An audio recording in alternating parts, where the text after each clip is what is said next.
Bom dia, meu nome é Priscila, eu sou aluna da Biologia do campus de Castelo do Piauí.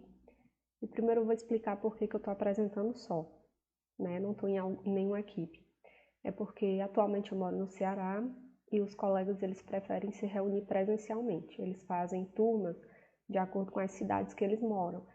Então, por isso, não deu para eu ficar em nenhum grupo. Então, eu vou apresentar sozinha mesmo.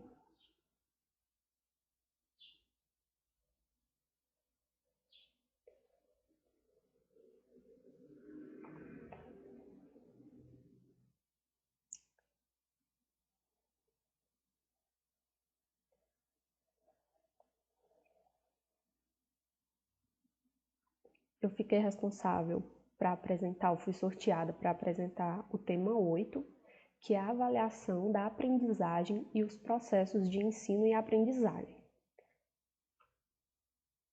Primeiramente, nós vamos começar com a concepção geral. Aí eu já trago essa frase, que o verdadeiro objetivo da avaliação deve ser conhecer para ajudar. No geral, o que acontece? O professor ele testa o aluno. As avaliações são para ver se o aluno tem ou não determinado conhecimento e ali é atribuído uma nota ao aluno. Quando, na verdade, o objetivo da avaliação deveria ser conhecer para ajudar. A partir daquilo que o professor viu naquela avaliação, ele sabe, ali vai ser o ponto de partida para ele conseguir ajudar os alunos dele dali em diante. E não apenas avaliá-los e dar uma nota e ficar por isso mesmo. O professor, ele precisa avaliar continuamente. E é importante que ele utilize diversas formas de avaliação, né? Como provas escritas, apresentação oral, demonstração, relatórios. Todos esses instrumentos e outros como instrumentos auxiliares da aprendizagem. No caso, por que isso é importante? Digamos que o professor, ele tenha, ali naquela sala que sempre vai ter, alunos tímidos. Esses alunos, eles não vão se dar bem em apresentações orais, né? Normalmente eles não vão se dar bem, então eles vão preferir uma prova escrita para colocar ali o seu conhecimento. Já tem alunos que eles não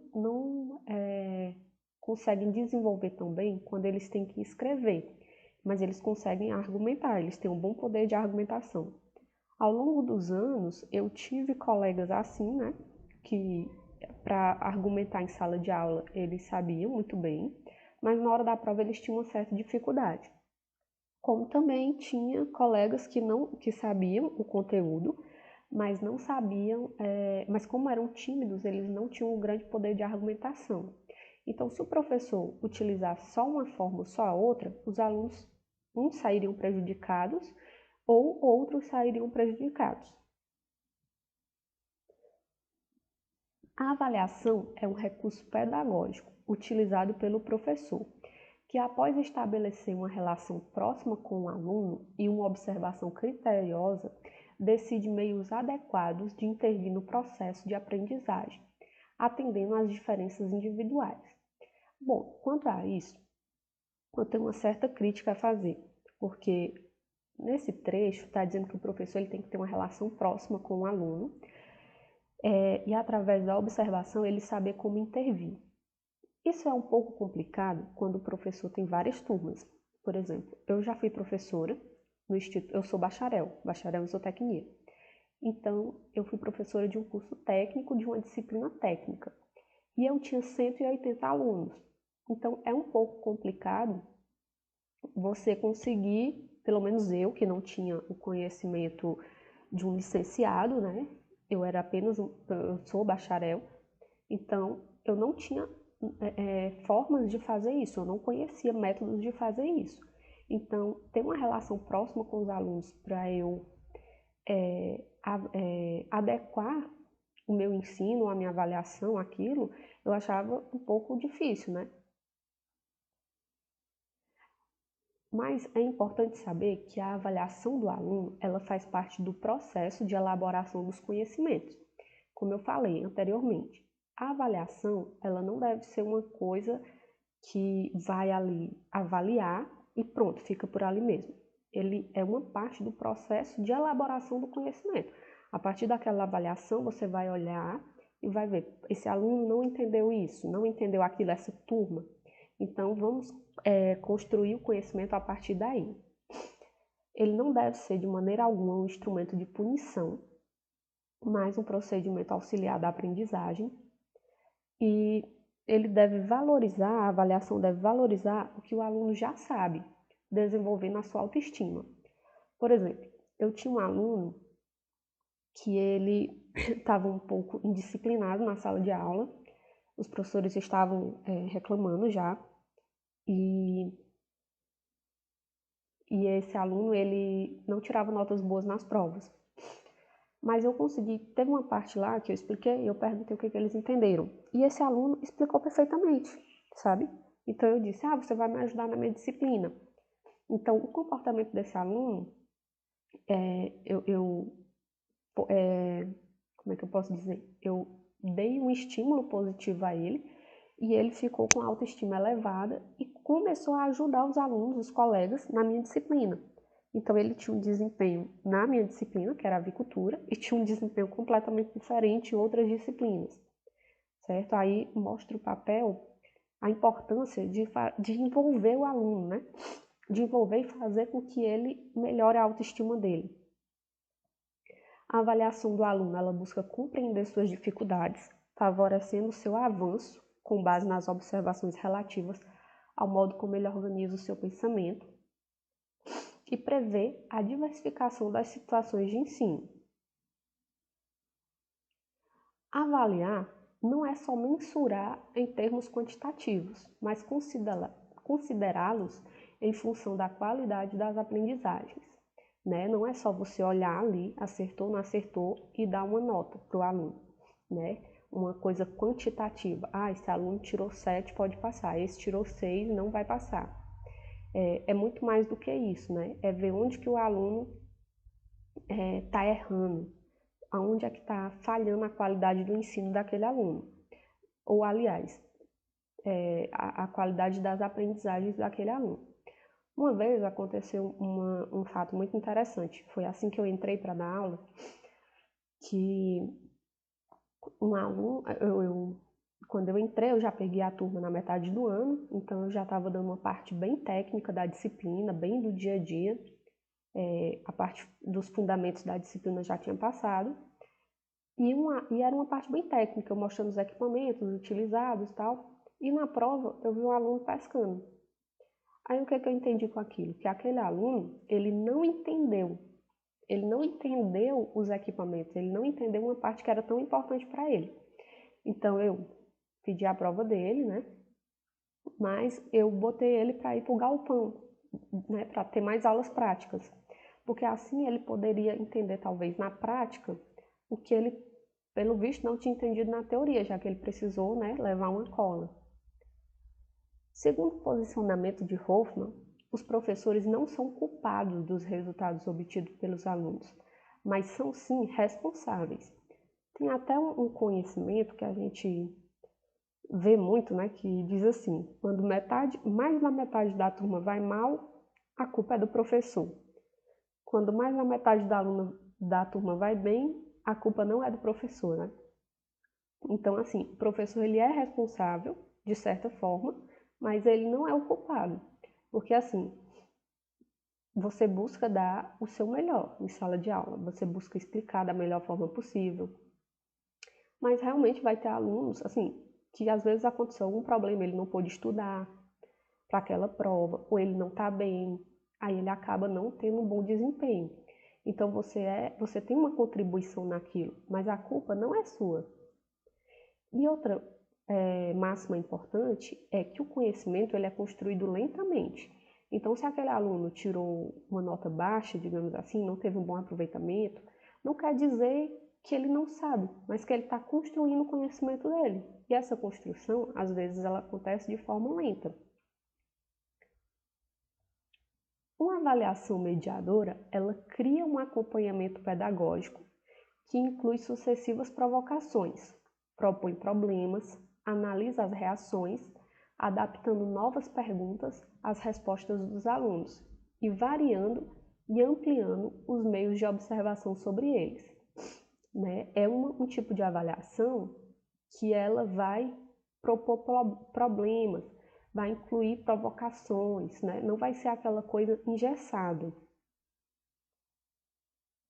Eu peguei uma parte desse Saiba Mais para a gente conversar um pouco sobre ele. No ensino que temos, testa-se muito e avalia-se pouco. A avaliação implica sempre aprendizagem e nasce do desejo de conhecer. Pelo contrário, com os testes, confirmamos o saber ou ignorância, mas como professores ou como alunos, aprendemos pouco. Ou seja, hoje em dia, né,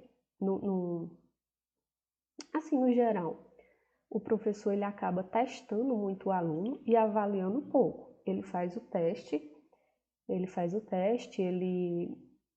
aquela prova, mas ele não avalia. Esse aluno está em que etapa da sua aprendizagem, né? Ele está precisando focar em quê? E quando a gente faz isso, a gente está só testando o aluno, está só sabendo o que ele sabe, confirmando o que ele sabe ou o que ele não sabe, mas não estamos ajudando, cooperando com o processo de aprendizagem dele.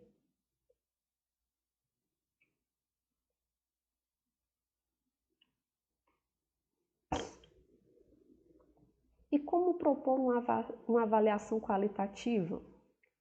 Vários tipos de atividade possibilitam ao aluno ser avaliado. Questões de múltipla escolha, questões discursivas, trabalhos de pesquisa, exposições e debates orais, experimentações e demonstrações, desenhos, esquemas, maquetes, relatórios. Então, todas essas opções você pode avaliar qualitativamente como que o aluno está e não só quantitativamente.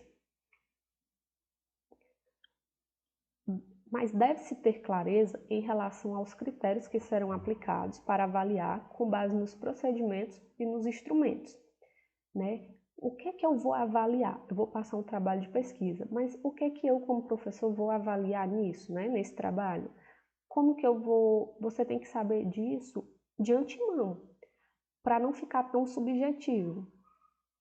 As anotações referentes aos procedimentos e aos instrumentos utilizados, individualmente ou em grupo, devem expressar a evolução do aluno ou as principais e reincidentes dificuldades.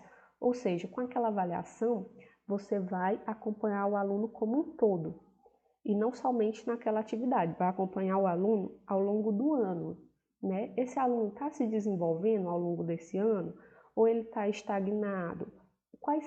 E se ele está estagnado, quais são as dificuldades que esse aluno está apresentando? Na avaliação, na dinâmica avaliativa, o professor, ao escolher uma atividade de múltipla escolha, ele deve se ater a algumas coisas. Por exemplo, ele deve evitar o enfoque apenas memorístico. Por exemplo, eu já vi questões de múltipla escolha que o professor pergunta o ano. Ele dá determinado fato e pergunta em que ano aquilo aconteceu. Como aluna, né, eu não sou boa nessa questão de memorizar. Eu entendo a coisa, o assunto como um todo, no contexto. Mas se me perguntar, por exemplo, eu sei que determinado fato aconteceu primeiro e o outro aconteceu depois, mas que ano aconteceu cada fato, eu não sei. Eu tenho um pouco de dificuldade nessa parte. Então, quando o professor bota um enfoque apenas de memorização, ele não consegue ver se o aluno aprendeu, o que aquele aluno aprendeu. Ele só vê se o aluno sabe decorar ou não. O professor não deve apresentar alternativas ambíguas, né? Ele deve apresentar um enunciado contextualizado, expressando uma situação-problema.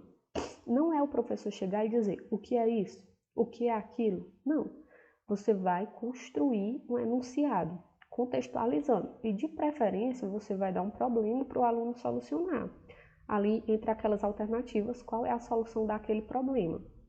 E descartar as questões chamadas de casca de banana, porque o objetivo aqui não é você confundir o seu aluno.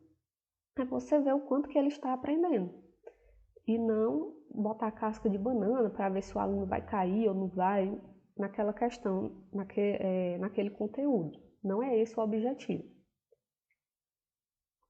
Já na elaboração de questões dissertativas, devem ser observados os seguintes aspectos: clareza na redação, face à solicitação ao aluno. O aluno tem que entender o que é que o professor quer, o professor tem que ser claro nisso. Então, no enunciado daquela questão, deve ter clareza sobre o que está sendo solicitado ao aluno. E previsão de critérios de correção pelo professor, a fim de minimizar a subjetividade. O professor tem que saber que tipo de resposta ele espera, né? O que ele está esperando do aluno com aquela pergunta, como que ele vai avaliar isso, para não cair na subjetividade, ou pelo menos tentar evitar. E deve haver transparência. Ou seja, o que vai ser avaliado tem que ser dito para os alunos. Vou avaliar a construção do texto, eu vou avaliar a sua gramática, por exemplo. O que é que eu vou avaliar? Isso tem que ficar claro para o aluno. Então, também é muito importante entender que o erro ele pode ser resultado de vários fatores, que envolve a escola, o currículo, a prática educativa do professor e o esforço dos alunos. Tudo isso tem levado os educadores a uma nova concepção do processo de avaliação. Há uma frase que diz que a aprendizagem não começa com a ignorância, mas com o erro. Então, é importante para o educador ver o erro do aluno dele não como um erro qualquer, mas como o início de uma aprendizagem. O professor deve levar o aluno a se conscientizar do erro cometido, levando-o a reconhecer que se trata de um problema a ser superado. O aluno não pode ver o erro apenas como eu não sei. Não, o professor tem que mostrar ele o erro, ele tem que se conscientizar daquilo e ele tem que entender que ele vai poder aprender, né? Que ele pode aprender a partir daquele erro, que é uma dificuldade, um problema a ser superado. Bom, era isso que eu tinha para passar sobre o assunto, né? Uma nova visão sobre a forma de avaliar os alunos, né? Fugindo daquela avaliação só quantitativa, focando mais numa avaliação qualitativa. E era isso. Obrigada.